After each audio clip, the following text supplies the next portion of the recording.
So, If we just sit here. Basically starving to death for no reason. Starving to death for no reason. Day 5 without food so far. It's just a hard day. So basically he's gone on a survival trip, taking his friend, and what does he say? Enough camera equipment for a Hollywood production, but not one bag of trail mix and not one block of chocolate, because it's a survival challenge. It's just absolutely ridiculous and reckless. You should take your daily rations, and then if you catch a bloody fish, it's a treat on top of that. Absolute recklessness. And basically we're looking at this because this man, DJ, is the only one who had the sense to abandon the twit. So Skote Outdoors thinks he's going to start a worldwide chain of children's camps, and with hints of Jonestown is going to set up Scotland. He has a cult of about 500,000 followers. I'm his only troll, and it is bad. It's like 8 passengers. I was intrigued, why is it always hindsight? Why is it never foresight? And this guy has been basically a maniac in plain sight for 3 years, and yet people love him. I just don't get it. Well, I do. You got to watch Professor Sam Vaknin. It's called, you want to see a vid called 7 Phases of the Shared Fantasy. Also one called Narcissistic, Psychopathic or Borderline Abuse. And also a video called Sometimes Refusing to Grow Up is a Good Idea. And another pertinent one for Matthew Clark, the twit not on screen but featured in this video, is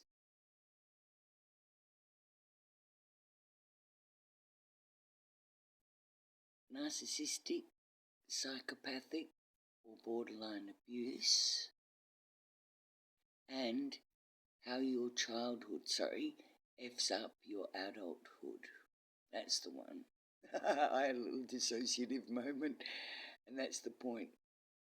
He's got magical thinking, all the classic signs of, a grave personality disorder, really. Here we go. Yeah, it's crunch time. We need some food, so I can't be messing around.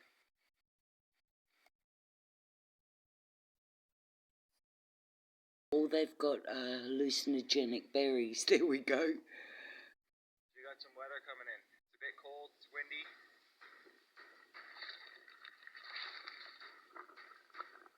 They get one fish. Can't wait to get through it so we can learn from this lesson and always be prepared out here. Oh, DJ.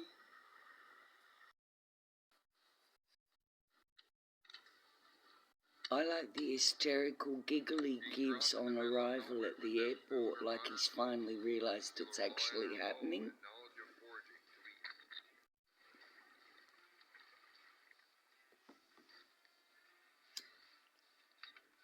The extreme isolation of this place, along with having no safety team, will make this a true test of survival.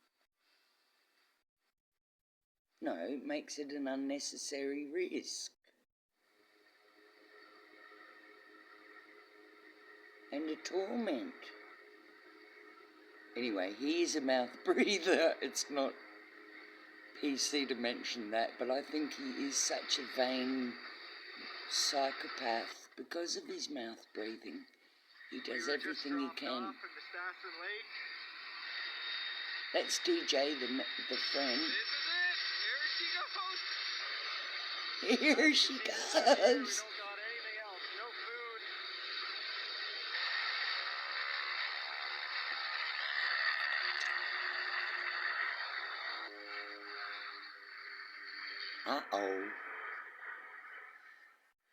Soon as the plane was out of sight, We quickly got to work on making our first camp.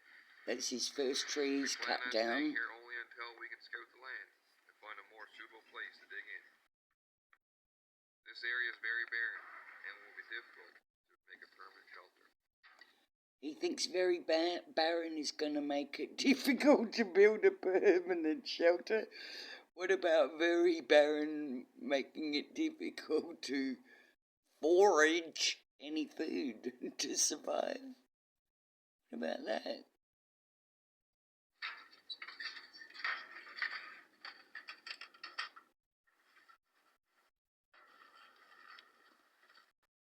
Looks like he's just brought his friend as a human tripod, hey? Right here, we're looking for our first supper. Like with that. To be fair, DJ's doing something. That's tree number 2. He's made a fishing pole, but he's on a fast corner of the river. You've got to be somewhere slow, don't you? Around a bend. I don't even go fishing and I know that. So he's in a fast section of river, no fish are there. Looks like it's just berries on the menu tonight. This is rough. By berries he means hallucinogenic berries, and boy do they get shit-faced over the next 5 days with nothing to eat but hallucinogenic berry tea. I actually want to Google those berries. Please put in the comments if anyone knows what those berries are. I'm thinking of getting some seeds and growing them here. Oh no, it looks like I then would kill and eat my chickens, my cats, my possums in the roof, and I suppose at the end of that I'd start eating tadpoles, would I? So if you're somewhere and you take your friend on a survival trip, and sure, you don't find a grouse to shoot. Yeah. Oh, dude, you picked the time. Attaboy. Basically, his friend is entrained into thinking it's great, all they've got is hallucinogenic berry tea. Like, congratulations, that's all you've found is some berries. Ah, lingonberries. So he needed a fish. Alright, so this is night 1 at Aston Lake. Yeah, this is something. Not what I expected, because we got dropped off at the total opposite end of the lake. And we don't even have maps for it. We got the GPS map, but all the friggin' 25 pages we printed don't include this part of the lake. We'll get to bed. Nice warm sleeping bags tonight, and wake up to a brand new day and see what that has holding for us. So they do look pinned, don't they? He looked stoned then. So that's funny, they've got 25 pages of the wrong maps. So at least they've got some dry kindling. Did he use a map then to start that fire? It's just disastrous. Cotton picking maniac, it's 5 degrees.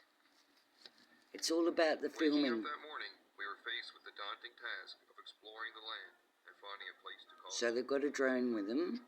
We had no idea. But not a bag of trail mix. All we knew was we needed a good place to fish, hunt, pick berries, and the hardest of all to find will be a good stand of trees to harvest logs for building.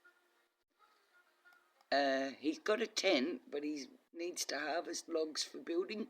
Labrador. I haven't looked at that yet. Look at the size of them. Stunted little wizened trees.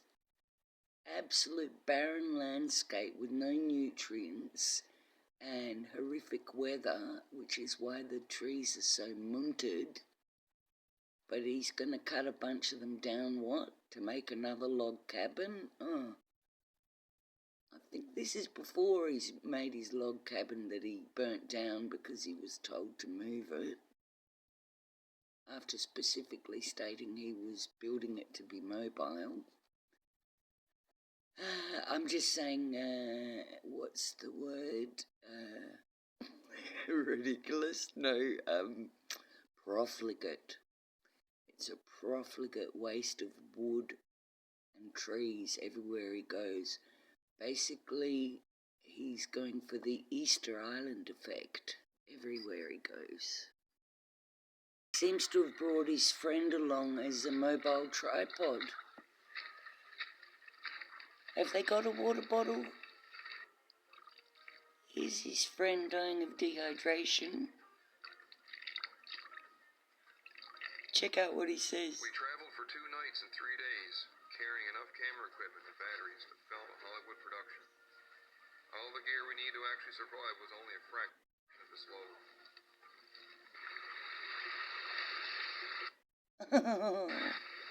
He's just like the biggest sort of bizarre twerp. Serves the fat with every step. We were desperate to find a good location. Don't you just start fishing? Just one more step. Oh, this is hard. Sunday, October 4th. Only 4 days in. I think it might be doable, man. Looks pretty good, actually. You gotta come see. What does it look like? It's just here, other side of this little roll on Esther. Beautiful flat spot to actually build a cabin. Yeah. Real perfect flat. I think we can sit here and happy. Okay. All's happy. Great. Good news. That's our spot then. So he's found the ideal spot to build a cabin, although they've got a perfectly good tent and have found nothing to eat. They suddenly need a permanent dwelling. His whole shtick is building these ridiculous cabins. It's like, 9-year-olds building cubby houses. That's his whole oeuvre.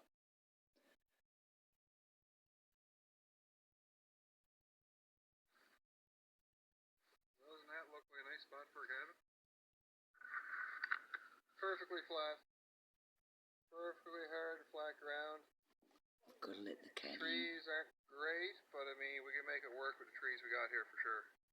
These are better trees than I've seen before up there. Yeah, man. So they're there and they're gonna cut all those trees down. That's as big as those trees get, because it's a shitty place for trees to grow, but they're there to decimate them for no reason.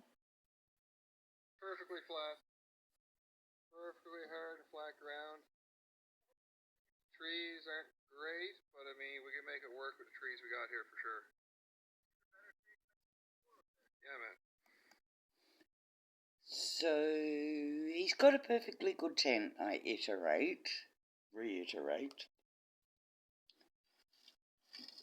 But his whole shtick is the Daniel Boone, so he's found one last little stand of trees of a decent size, which is his invitation to kill them, chop them down. He's not, weeding invasive species.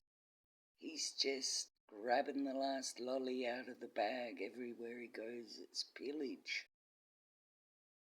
He seems to have a raised earth policy, does he? Or he's going for the Easter Island effect, basically, everywhere he goes.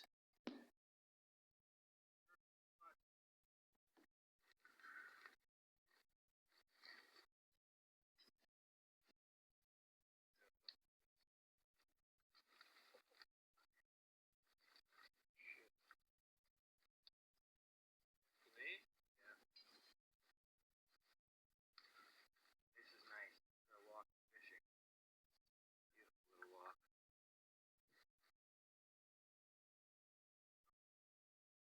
This is great. Perfect. Look at him struggling to not mouth breathe. We got the river for fresh water and some trees in there for a cabin. They're great. Flat ground. This is the best sign we've seen today. That's for sure. It's such a relief to have a spot. Yeah, this will work.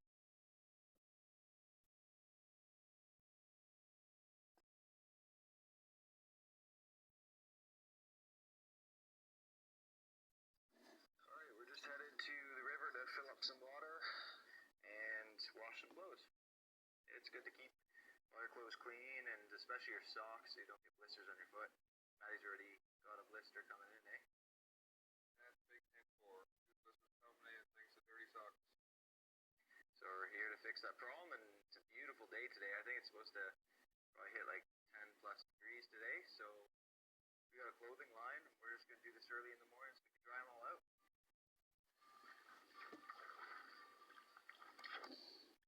Currently, Maddie lives on an island with his young wife who's heavily pregnant. They have no running water.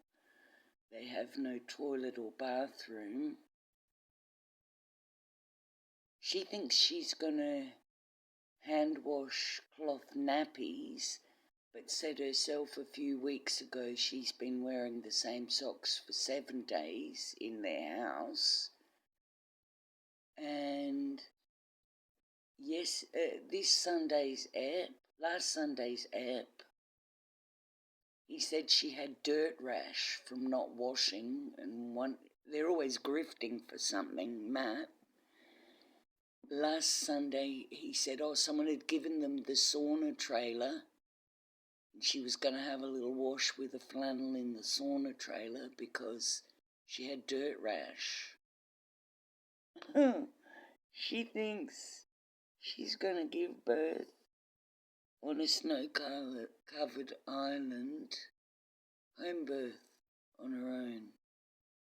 He can kill and eat foxes, gut any animal and eat it he sees, but he's going to be squeamish and not able to look while she gives birth, he's promised us. So if she's stuck there with him, he'll be taking artsy films of the breasts up, I suppose. And what? She won't have any help. That's what I'm worried about. His friend made a fly fishing rod, so he's now making a rod with a reel. Wouldn't you just bring a fucking proper hand reel with you? Fishing line. Squanders like that. I like DJ's look of skepticism. Go DJ, go DJ. It's day 6 or something. They've had nothing but hallucinogenic berries to eat.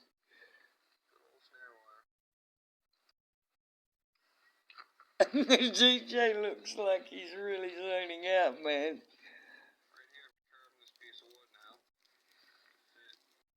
Such an earnest fucking knucklehead. As far as I remember, it doesn't turn at all.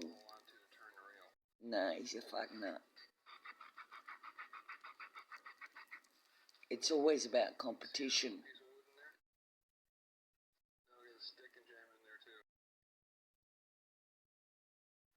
Oh, so he's got fishing line.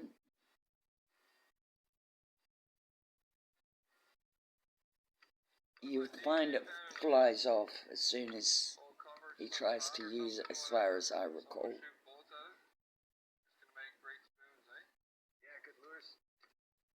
He's such a... I don't mind a know-all, but I really need my know-all to be a knowledgeable know-all. This guy's delulu. Shout out to his tattooed arm. It's like, what happened? He's got 30,000 girls' names. What are they, the muscles or something? What has he had put on his arm? It's impossible to see. I thought it was just blue scribble, to be fair.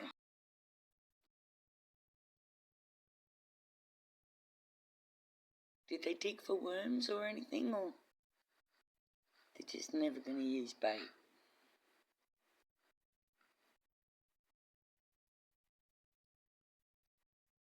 And what, DJ's forced to act as live tripod again? Rock out in the water, and it's pretty far out. And behind me here, all down there, it's all shallow water. What a rough landscape.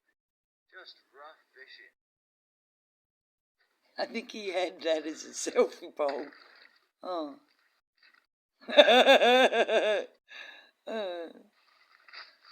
Vaknin's real idea didn't work. Try it up again. The entire shoreline that we can access within about 2.5 kilometers shallow. I mean, there's rocks going out hundreds of feet. Really don't think we're going to make it if we just stay here. And it's crushing us because we don't want to make another trek and burn that much calories, but that's what we have to do. Our days are numbered if we just sit here. The decision was made. We packed up our gear and headed out seeking new lands once again. Absolute mayhem. Made things a little easier. Don't forget, they got dropped off on an area exactly opposite to their 30 pages of maps. How did that happen? I'll never leave food on my plate ever again. And it's only day 6. You know what? I'm just going to have a real appreciation for food after this. Yeah. Not just eat random food. I'm going to really appreciate it. Yeah. I'm a speed eater back home. Same. Dude, So fast. I could set a record.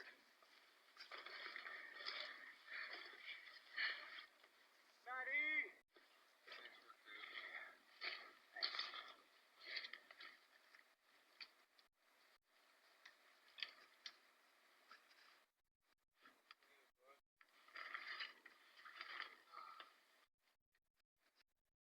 Feels so good to be here. So much energy. It's called shared fantasy. Everywhere he goes, he tries to cook up another little narrative. Glad to be here, my God.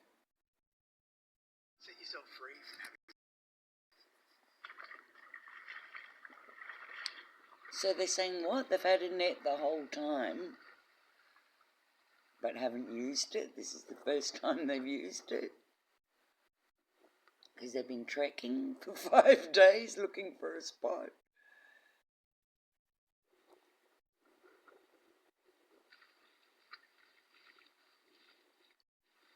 Being desperate for nourishment, we quickly set the net, knowing it wasn't used to its full potential.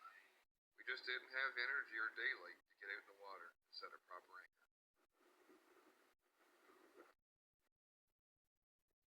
The Guna, he catches that muskrat in later.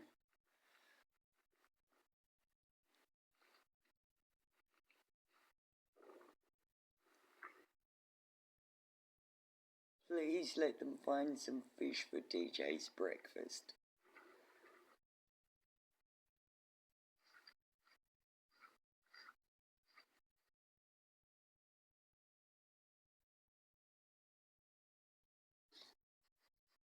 What are they looking at?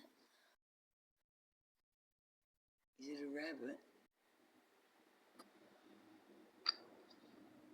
Oh, bird. Looked like he hit it.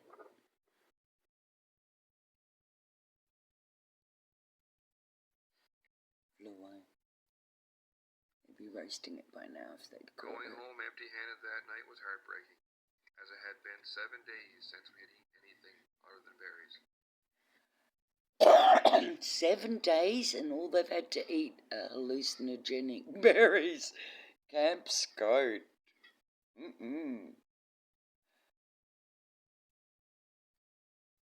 Camp Scrote. Do you know what a scrote is? Look up the Australian slang term, scrote. SCROTE. Scrote.